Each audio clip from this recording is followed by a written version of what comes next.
Welcome back. Now, the country has been load shedding free for over 3 months, but load reduction is in place in certain areas. In the meantime, trade authorities have given the green light for a 10% customs duty to be imposed on imported solar panels. May be bad news for households and businesses, but it could be good news for local manufacturing. Jonathan Skeen from Solar joins us to unpack that. Thank you so much for your time today, Jonathan. Thanks a lot for having me. Wonderful, Jonathan. Let's talk about this 10%, tax on imported solar. It's actually not too bad because I believe there's a rebate that kind of makes the effect zero. Yeah, well, things are moving pretty quickly in the energy sector at the moment, and the new tax has obviously come in pretty rapidly.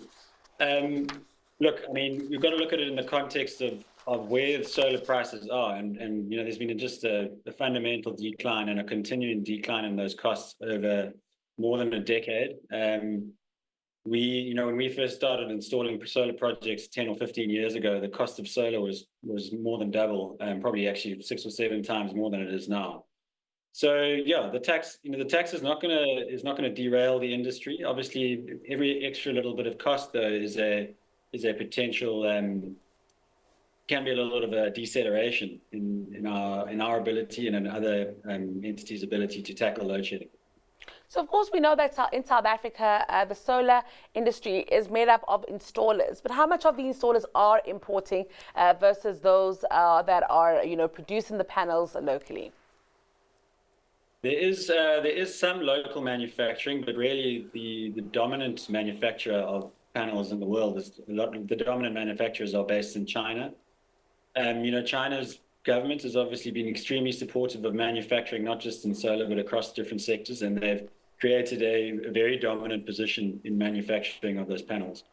There are some activities in South Africa, and there have been efforts for, ever since load shedding really started, there have been efforts to support local manufacturing that have really struggled from continuity. Initially those efforts were really based on the public procurement program.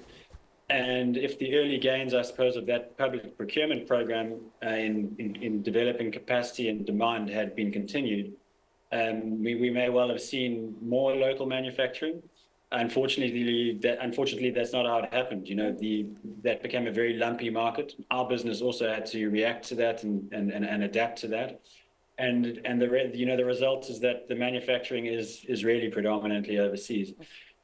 It's a long game though, so we are hopeful that we certainly believe in the concepts of localization, and we want that to work as much as possible. And if it can be done with continuity, and if it can be done with great consistency and commitment, potentially we will start to see some green shoots from the initiative. Another one, Jonathan, I think worth exploring here is I think the stats say about only 10% of South African households have been able to access solar, and that's just because of the sheer price there. I'm wondering if it's only a matter of time before they become affordable for the average South African, because that's obviously not the case at this point. And if some local content could contribute to that so that even the most vulnerable households could have use of the technology. Yeah, when you look to procure a new generation source of any type, and specifically solar power or wind power, there's an upfront cost to building that. So obviously the easiest way for anybody to access electricity is via the grid, because the grid infrastructure is already in place. So while these technologies have a very low capital cost relative to other new generation sources, you still have to pay to build them.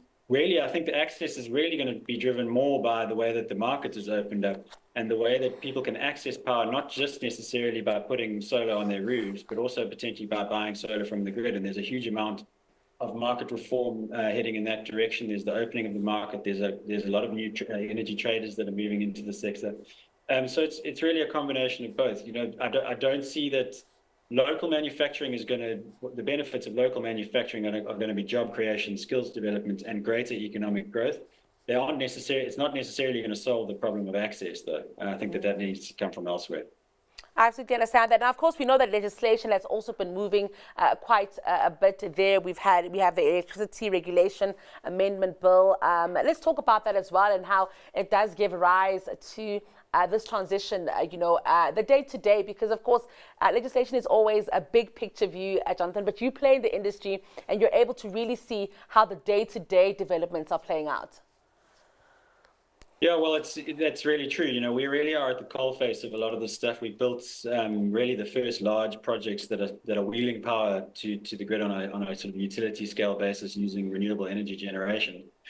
And we've been close to the story of the sort of the rationalization and the decoupling of Eskom generation from the transmission grid. That's a story that started in as far back as 1998. You know, it's not something that's actually just been cooked up recently, and it's taken that long for us to get to the point where we're really at a point where there's serious moves now to create an opening of the market that's going to promote competitive generation and really start to bring in lots of new investment and different technology types on the generation side, but then also create a grid, which is really one of the most important national assets that we have that can support that. And really that entity needs to be independent so that it can focus on building out that market and creating the right conditions for that. So there have been a lot of movements in that direction recently. There's still a huge amount of work to do, but we're very excited about that as a huge opportunity for the country as a whole.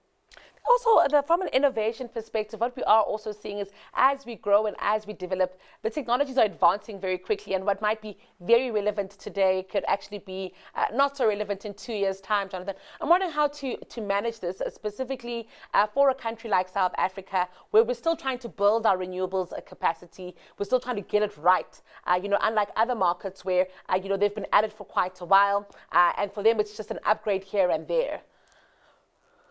Yeah, it's a great question because, one of the advantages that we have as a country is we've seen other countries go through this type of process before in terms of the liberalization of their energy sectors. Also in terms of the introduction of large amounts of wind and solar power, which are variable, which generate when the sun is shining and when the wind is blowing. And through the introduction of new technologies to manage that, including things like battery energy storage. We've seen the lessons that they've learned through opening markets and how those markets can become distorted if they aren't properly conceived and managed. And we're really in a good position now to tailor something for this country that can really drive more reliable, more sustainable, and lower cost energy. From our perspective, we're a business operating in South Africa, delivering clean energy to the grid. We like to look at the macro picture, and you can't marry. It's important not to marry yourself too closely to any one particular technology. What's really fundamentally important is always going to be the cost. We try to keep, we need to try and keep the costs of the source generation down. But network flexibility is an absolute fundamental requirement that's going to be required in order to blend all of these different types of generation capacity together in the new system.